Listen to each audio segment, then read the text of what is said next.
Welcome back to Thoughts of Ascendance of a Bookworm. Today we are looking at episode 8, Lutz and Myne. The episode starts with Mark showing Lutz and Myne their new workshop. It's a bit small, but it'll do the job. As unpacking begins, Myne informs us that she's glad Lutz is acting normally again. Whilst he's acting better than last episode, he still feels a little bit distant though. Clem tells them that they are to return the key every day. That's quite a lot of travelling back and forth, but security is important. After Mark leaves, Lutz gets straight to business, asking what they will be doing today. Myne lists things like sizing the decal, checking order forms, and making bamboo sticks for a strainer. We then see Lutz and Myne struggling to make the sticks, given how thin they are. With this unfortunate failure, they decide to pay someone else to do it, with Lutz saying they should ask the lumberman tomorrow when they go.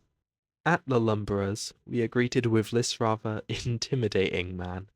He shouts and has a bit of a scary face, and we can see that this has shaken Myne just a little bit. After Myne says they want hard, dry wood that won't be affected by the steam, he chills out a bit though. I imagine he just didn't want to deal with the pain of deciding everything for some kids he thought would be ignorant to the types of wood. After he gives them some recommendations, it's nice to see Lutz have an idea for which one they should use, saying head one because it's the easiest to use.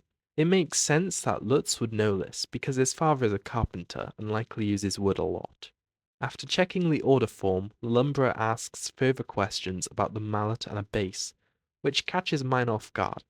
When she says she'll write another order form, the guy is shocked to hear she will do it. It helps put into perspective the fact that Myne is unusual. Children don't typically write their own order forms. I'm now going to start what I call translation truths. Does this text mean anything, or is it just filler? This time around, it's filler, making it impressive that the lumberer could actually get information from it. Once that form is approved though, Myne asks about the bamboo sticks, but the lumberer says it's too precise for them and that they should go to a craftsman. As Myne thanks the lumberer, we now see Lutz giving a suspicious stare to Myne. This one I think is unreasonable. Myne was rather confused for a decent chunk of the conversation, and she didn't say anything that would make her look suspicious. Even writing the order form, Lutz sat next to Myne as Mark taught her how to write them in the last episode, so this suspicion is unfair in my opinion. We are now with a craftsman, and he asks about the bamboo sticks and if they need to be wavy. After Myne says she tried to make them straight though, he says he can do it. Myne then asks him to make their strainer, but he says he'd need sturdy thread. Once he offers to pick some out for them, Myne gets excited, resulting in Lutz telling her not to push herself. However, Mark says he will carry her then. I guess he joined them after they went to the lumberers because he certainly wasn't there, but you could see him in the background in the previous shot. We now get a sizable time skip of a month and a half, when they had all of the equipment completed to make paper. On a day with nice weather, we see Myne fired up to make paper, but Lutz is struggling with each step, having to carry all of the equipment. Lutz is such a great guy though. Even though he's struggling, he refuses Myne's help because he knows she couldn't handle it. Thankfully, they make it to the forest alright. Myne tells Lutz that he should take a break, showing concern for her friend who is clearly pushing himself. Lutz says no though, and that he'll rest once they are sitting around during the steaming process. A fair answer and shows Lutz is good with work and evaluating time. After the fire is built and the water starting to boil, Lutz says he'll go and gather wood. Despite Myne's worries, he says it would be bad if she became ill when trying to make paper, so she should rest, but can pick up small stuff around the area if she wants to help. Whilst I respect the grind Lutz is on, it feels like he is working too hard here.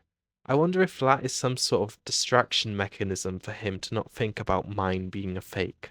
With Myne noticing that their supply of twigs is running low, she goes to get some more and encounters what looks to be a red fruit or nut. Once she picks it up though, the fruit gets hot and it starts burning her hand, leading to her throwing it. We then see the fruit explode and sprouts start to rapidly grow. After calling for help, Lutz arrives and calls it a Trombe, before whistling for help and saying he'll explain later. After the rest of the Rainbow Hair Squad arrives, they slice at the branches and manage to defeat the Trombe.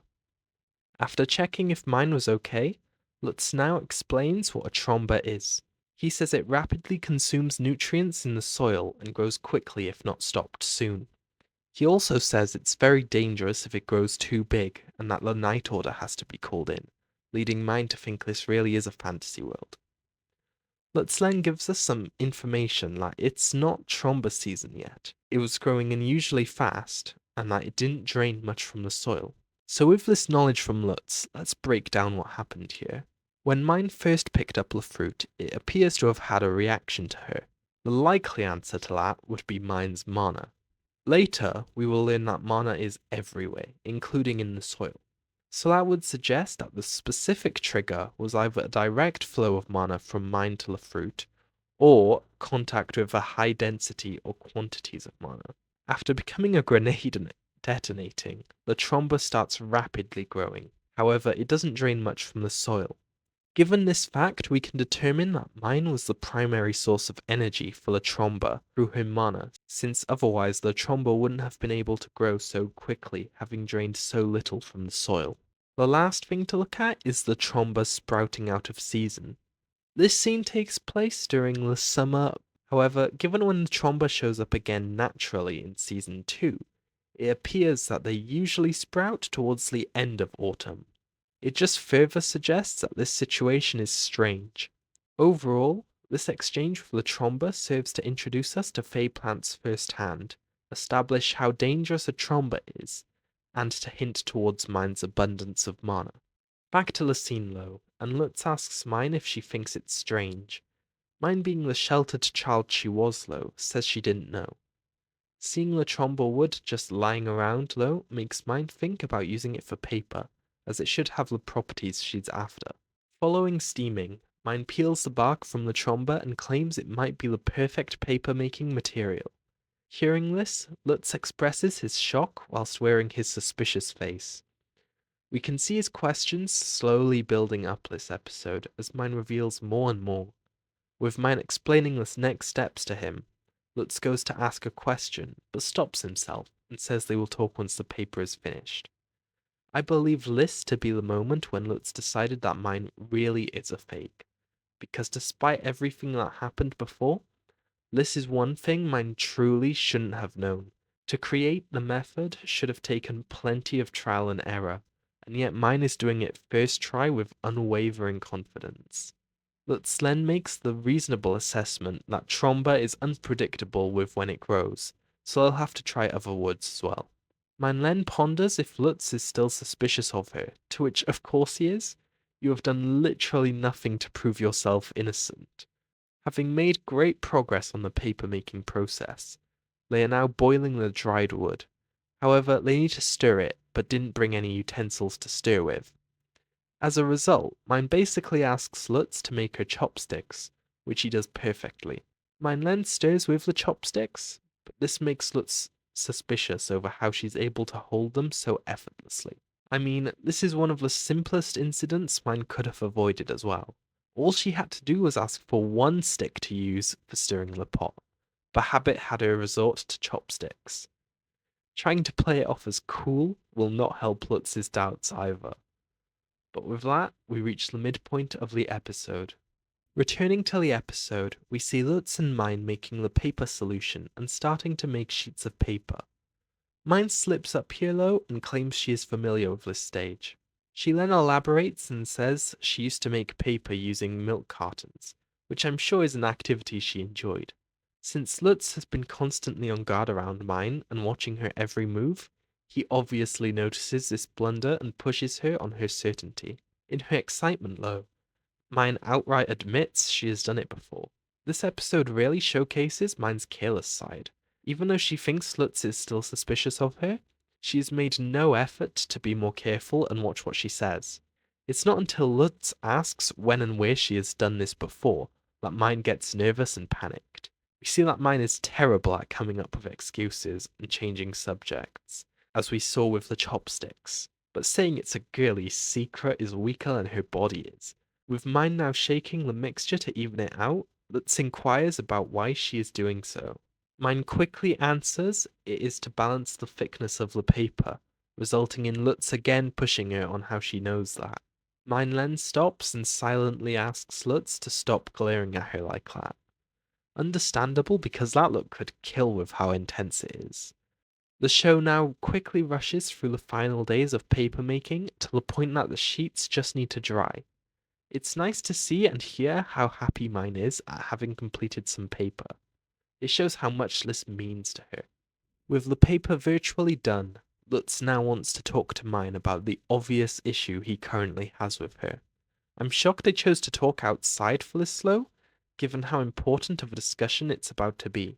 Lutz wastes no time and immediately asks who Myne is. He even supports his question with the evidence of her saying she had made paper before, stating that the person in front of him can't be Myne. Myne just answers that he is right, and I love that Lutz is shocked by this. Even though he so confidently asserted that this Myne is a fake, he still is surprised to hear it be confirmed. It's a human response to being right about something so unusual like being an imposter. It's honestly impressive that Lutz regains his composure so quickly and asks where the real Myne is. A great detail in this conversation is that whilst Lutz thinks mostly rationally, his emotions still come through in his body language and his tone. Here he sounds angry, as most people would be if their friend was replaced with someone else. Myne remains calm during this though, and replies that she will give Myne back, but it would be best to do it at home. In contrast to Lutz's emotional tone, Myne is completely monotone. This is likely because she knew this conversation was coming. She made plans about giving in to the fever if she ever was found out. As a result, she likely thought through what she would say in this situation. Additionally, whilst Lutz was working with assumptions and suspicions, Myne has all of the answers and knowledge, so she would naturally be calmer than Lutz. Myne then expands upon wanting to do it at home, saying she believes only a corpse will remain. It's a grim reality made clearer by the image of Myne's body lying lifeless on the ground. Based on what happened at the very start of episode 1 with the real Myne's voice fading away, Myne's idea here is very likely true, with the real Myne being long dead by now. Hearing this explanation, Lutz gets shocked again, stumbling over words before asking if she's gone forever. With Myne saying probably to his question, he clutches his chest and bends over. I imagine it would be a terribly shocking experience to find out that someone you once knew died and was replaced without anyone even knowing. Whilst Myne stares at Lutz silently, we can hear Lutz choking up and crying a little, showing how emotional this situation is for him. In contrast, Myne looks empty. She keeps her head down and her eyes look tired.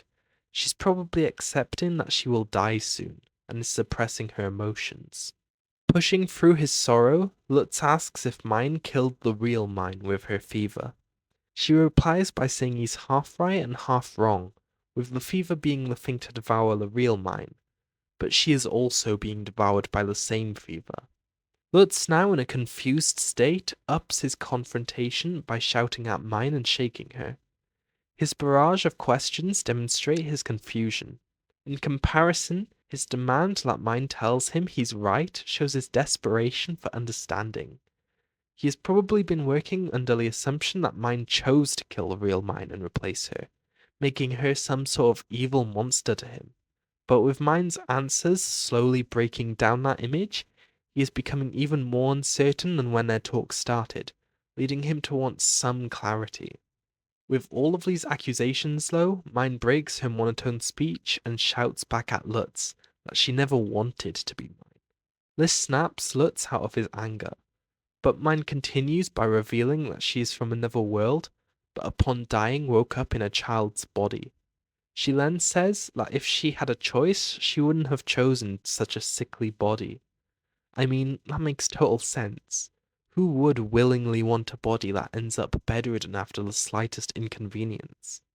By this point, Lutz realizes that Myne didn't intentionally replace the real Myne, and lets her go. We now see a change in his demeanor. His voice is sadder in tone, and his body seems to slump more. He just asks if Myne will be eaten by the fever too. She already said it was earlier, but she responds yes again. Myne then tells him that if he wants her gone, he just has to say and she will leave. showing us that she still plans on being consumed. Lutz gets angry about this because he's essentially just been told to give her the order to die. Myne informs Lutz, though, that she would be dead already if it wasn't for him, talking about the wooden tablet situation and her promise to introduce him to Otto. Myne says that she's largely fulfilled her goals by introducing him to Otto and Benno, and getting to make paper. And although she would like to make a book, she's content enough to go if that's what Lutz wants. When Lutz asks when Myne stopped being the Myne he once knew, Myne tells him he probably knows. I like that although he gets angry initially, he calms down and thinks. And after a bit of thinking, Lutz correctly says it's when she started wearing the hair stick. It shows once more how well Lutz knows Myne. But realizing that that was almost an entire year ago, Lutz asks if the family has noticed yet.